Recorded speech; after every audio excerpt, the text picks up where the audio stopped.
That's 5 minutes.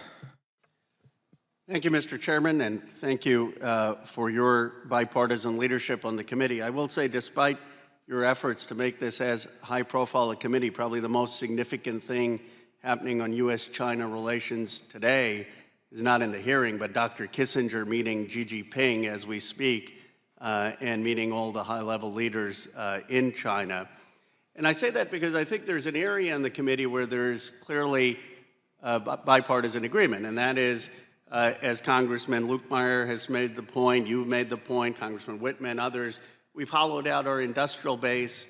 We have had massive trade deficits with China increase since joining the World Trade Organization, since we allowed China to join. I believe that's a colossal mistake. I mean, you look at the top 15 steel companies in the world, and the United States doesn't have a single one.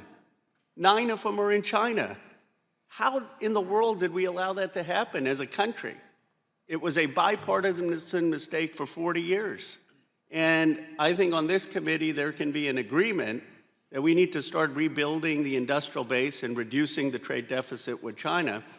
I just quickly would love to get a yes or no with all three witnesses. Do you agree that we need to do far more to reduce the trade deficit with China and bring some of these critical industries back home? Secretary, we start with Secretary Bratner, Honorable Sure. Bratner. Congressman, I agree. Well, Congressman, I would say that absolutely we have to take a range of steps to protect our national security and invest in our sources of strength at home. I think we're doing absolutely that. And you would agree we have to lower this trade deficit?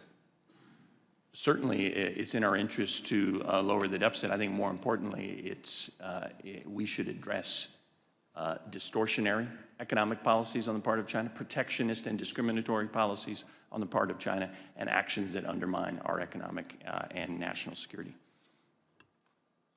Secretary Kendler? Particularly on the technology front, returning innovation to America, and I think the CHIPS Act in particular is a really strong example. Look, I helped write the CHIPS Act, but return innovation to America is a story we've been saying for 40 years while we hollowed out the manufacturing base. I mean, I think we've got to be a little more specific. Let's return steel, let's return manufacturing. We said, we're going to do all the invention, we'll do all the stuff in Silicon Valley. You go to places like Lordstown, Ohio, and they're hollowed out. If I was there, I'd be terribly upset at failed American leadership for 40 years while we just watched as steel left, as aluminum left. I mean, can we make a commitment we're going to start to lower the trade deficit?